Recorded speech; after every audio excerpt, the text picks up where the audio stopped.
Hi, everyone. Hi. Great intro. Good start. Everything's fine.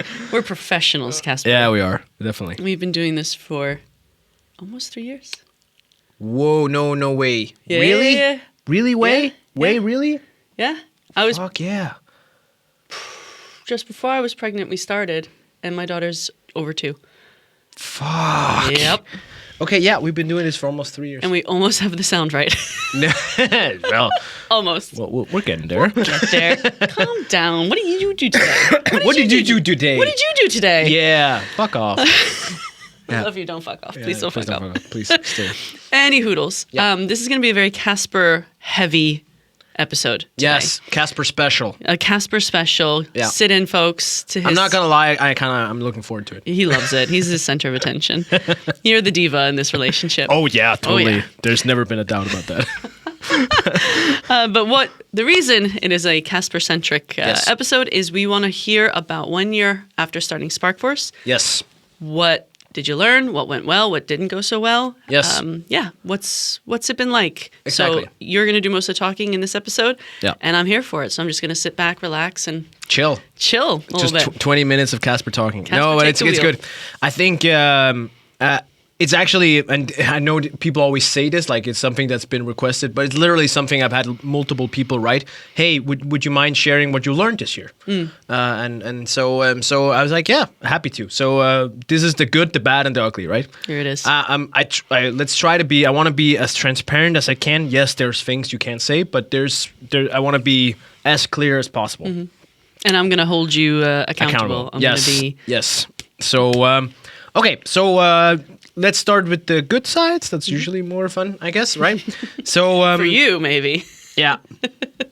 I think one of my key learnings from this year from SparkForce that people should take with you is having a model as an agency, so designing a model of service. And that means like, and when I say model of service, it could literally also be the model of your product, like what differentiates you is at the end of the day, right?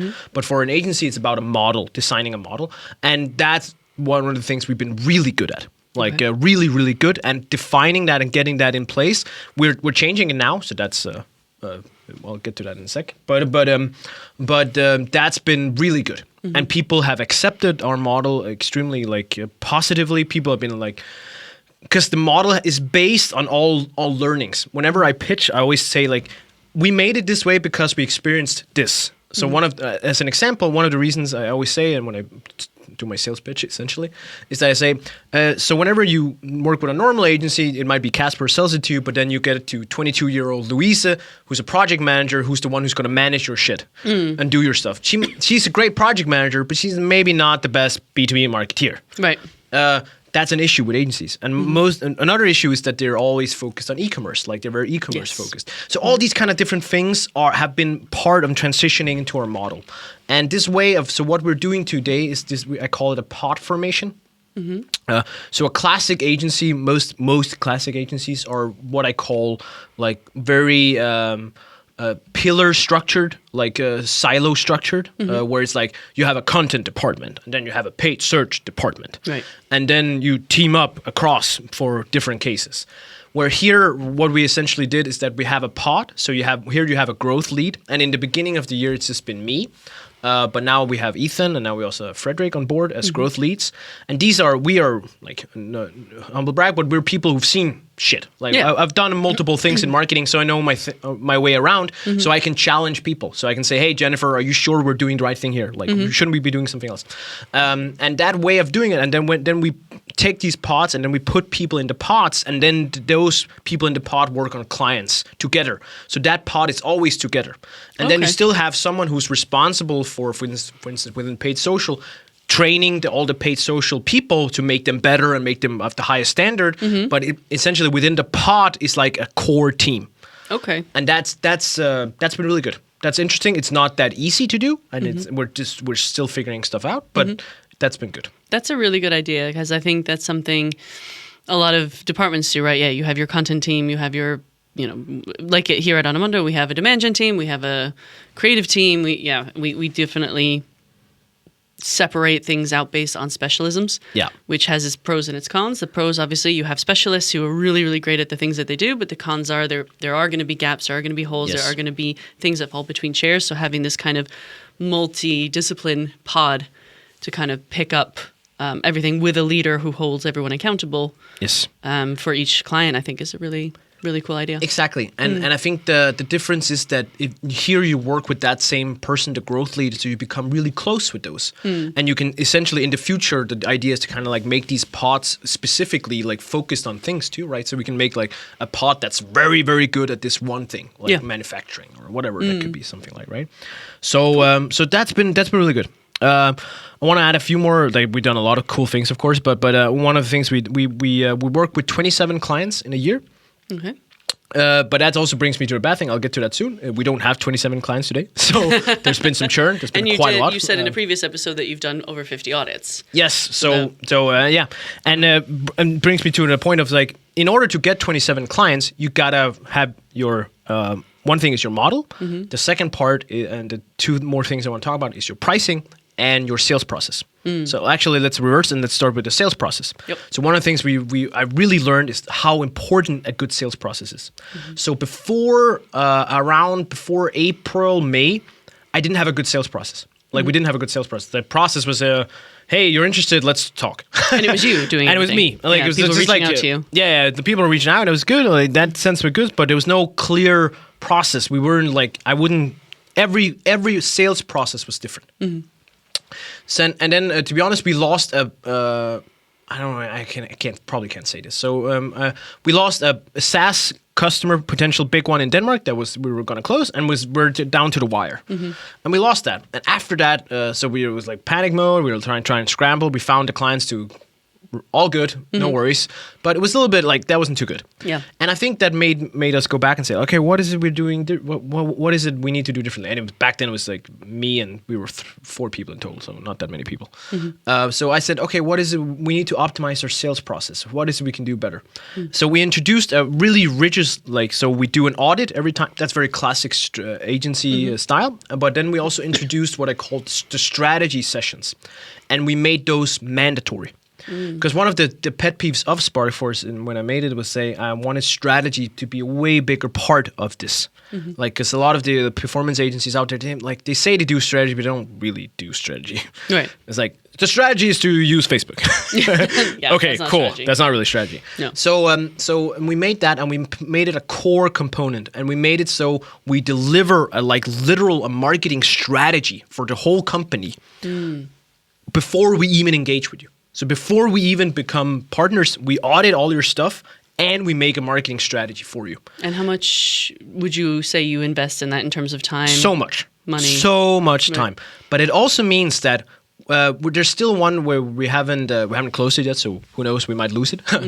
but we're sitting at, if people do strategy workshops with us, right now we're sitting at 100% conversion rate.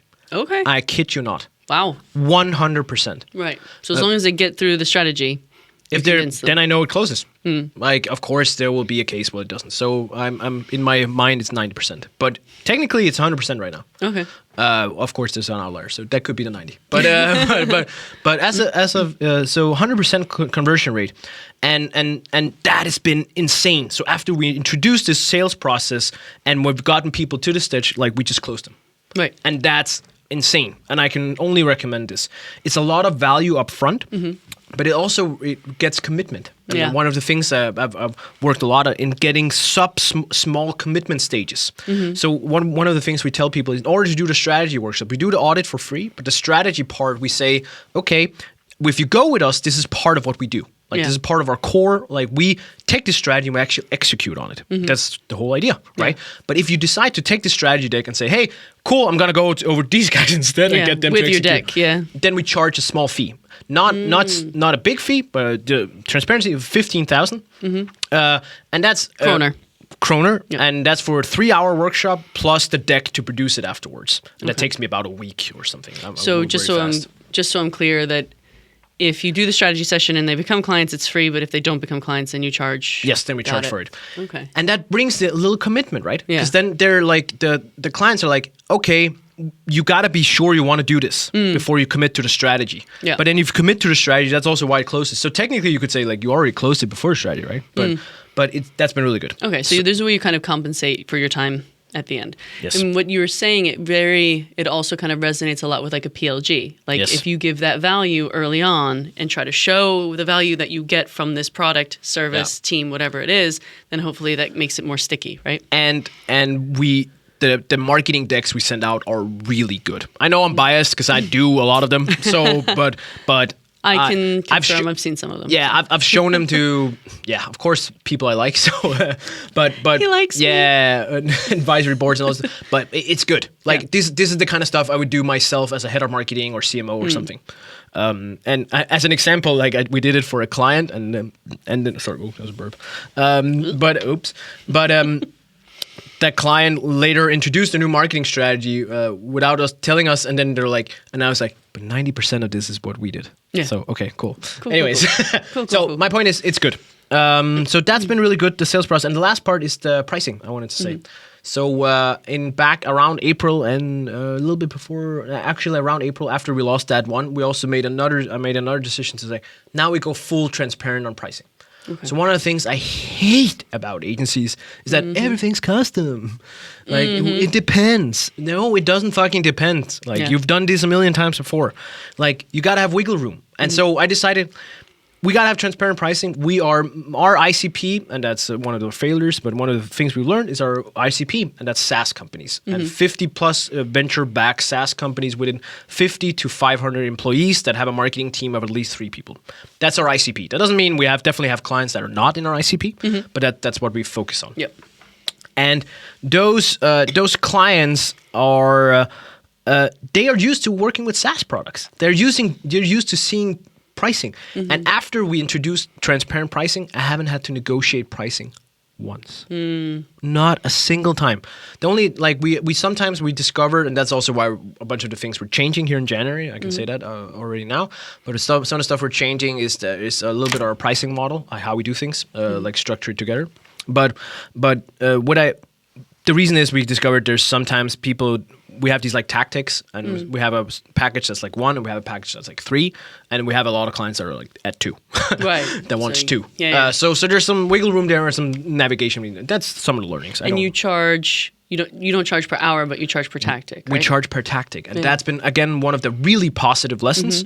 But it's also been an expensive lesson in the sense that if we were charged per hour, there are definitely clients that would have paid like triple, quadruple. Something. That was something when I had my kind of freelance thing. Was always don't do a project based, do it by hour. From a freelancer point of view, because a project can take forever. Yeah. But from the other angle, now as a person who's looking at agencies, I want to pay per project. Yeah, exactly. Because I don't know how long you're going to take, and I want you to do it fast. Yeah, exactly. But it's in your interest to do it slow. And at the end of the day, I was like, I want an agency to be seen as like an extension of my team. Like, and if I have an agency, I don't want to, like, one of the feedbacks I got before I started SparkForce was that people hated having to call an agency and feel like we're on the clock. Yeah. Like okay, they're going to send me a bill for the 15-minute conversation. Yeah. Like, fuck that shit. I had an agency, they would email us. Like, I wouldn't ask. They would email us, and they'd be like, oh, do you want a quick call? And I'd be like, no, I'm good. And then they'd charge us $150 for the email that they sent me without me asking for it. Yes. And so I would get this bill, and I'm like, I never asked for any of this. But they're charging you to say, hey, time to check in, everything okay, blip, blip, blip. No fucking way. $150 for an email. That's disgusting. Yes. So you can imagine I did not use that agency for very long, and I don't tell anyone to touch them. Exactly, and you don't want. This is not exactly what I don't want. Yeah. But at the same time, we also have what we discovered is like, so the whole idea, the concept is that the tactics all cost the same. So they're like, no matter what we do, it doesn't matter to us, because like we are doing this, like we don't care. Like technically, internally, there's time difference. Okay, some things take more time than others, but technically, we don't care. Right. But one of the things we did discover that was like some of the tags was like really intensive. Like some of them required like 10 times more work than others. What would that? Give me an example. Yeah, but it's cool. Like, so especially paid social, when we do demand generation paid social, and especially when the client has nothing. So a combination of when a client is urgent, they want to move fast, they have absolutely no content to work with, and we want to roll paid social out, like we do these like demand generation frameworks. So it's like different funnel stages, and we have like at least 4 different campaigns for each stage, Right. with different like targeting segments, all like so much work. Yeah. And it's good. It fucking works. It works wonders. So that's a good part. But it is so Time intense. consuming. Yeah, it's so intense. So we've had to redesign like a little bit of what we do within the tactic and stuff. But at the end of the day, those things I consider just learnings. But the having transparent pricing is so good. Like, and I can only recommend it to people. It has some issues because like it's hard to like you can't literally charge more, right? Yeah. It's hard so it makes some things, and that's also a little bit what some of the things we're changing a little bit. We're introducing something called power-ups. It's something where essentially, because sometimes we have discovered it's not something you want to repeatedly do every month. Right. Like an example is technical SEO. Where it's like we discovered, okay, that's a good thing to do once in a while, but you don't need to do it every single month for most companies. Like you don't need to sit and do technical SEO every single month. Some would say otherwise, but most cases you don't.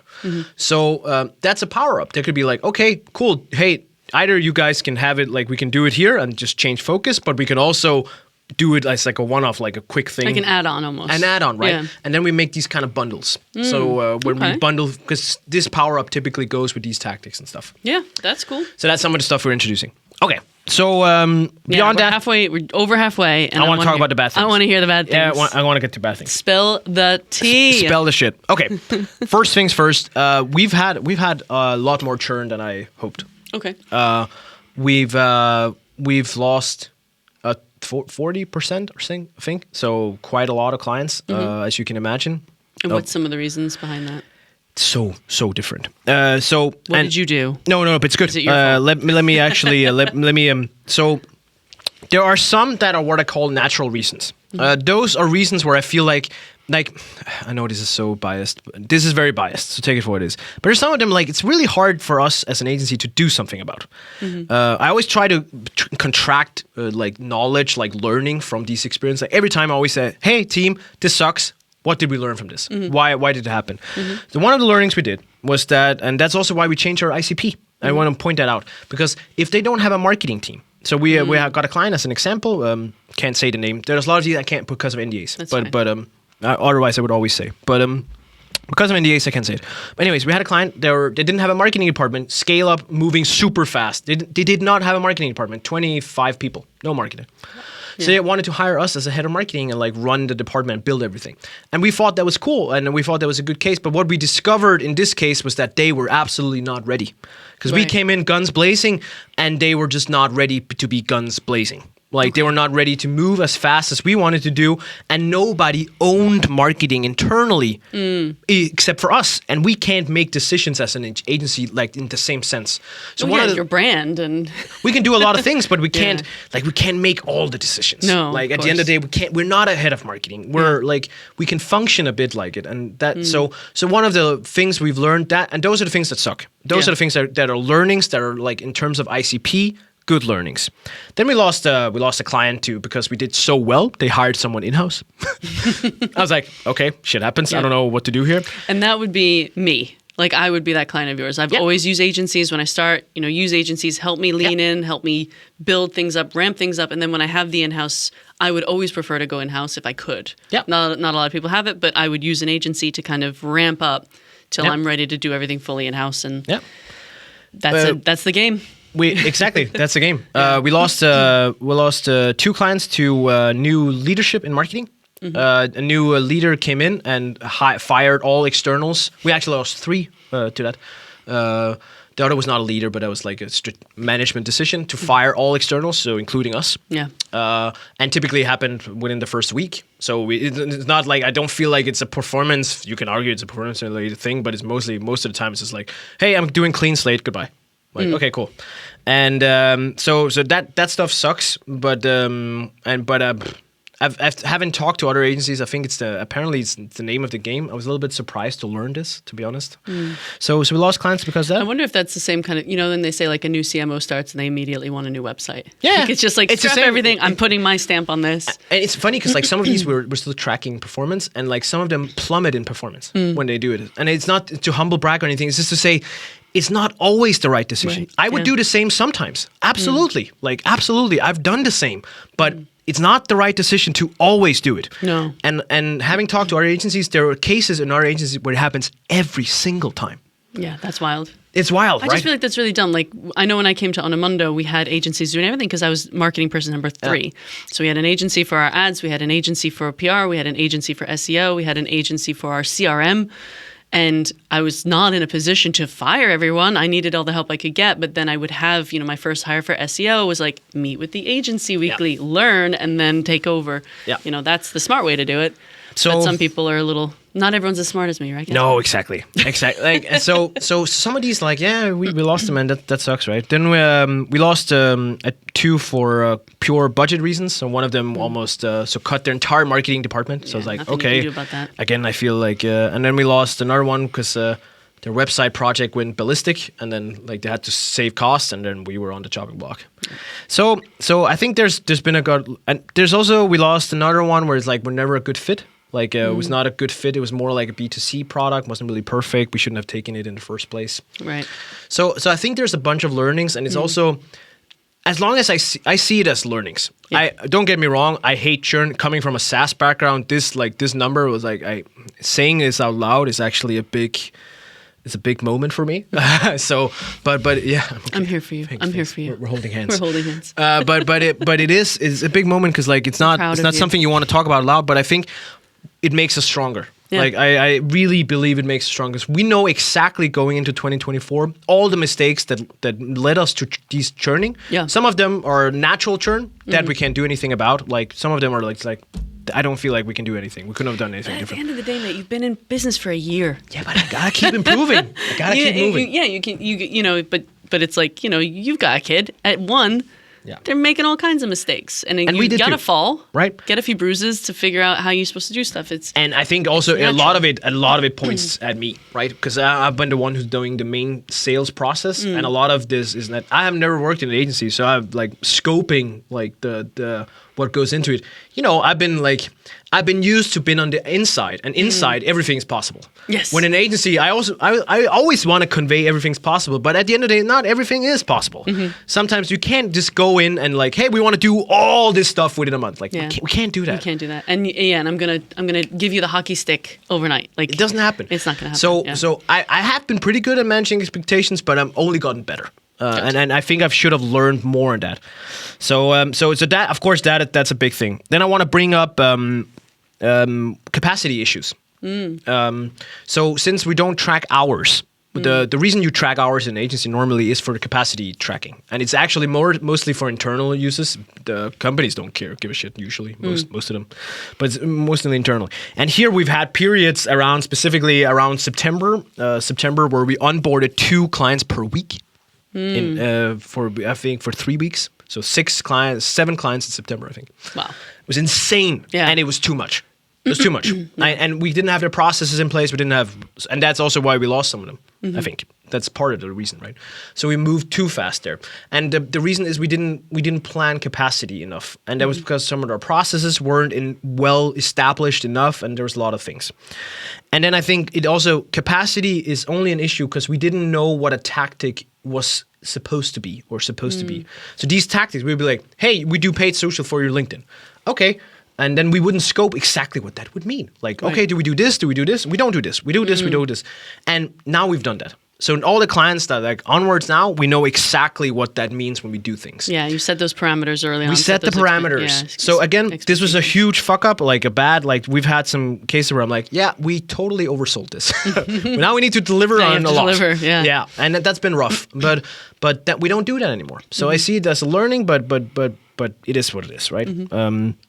So I think those are like the major bad things that happened. Like I can only say like you gotta have in Danish we say a stomach full of ice, or I don't know, like you gotta be tough, man, tough skin. Yeah. Because this is like I've never gained so much respect for people who make their own business as I have this year. Like it's incredible. Because like you learn. Like you have the best weeks ever, best highs, and then we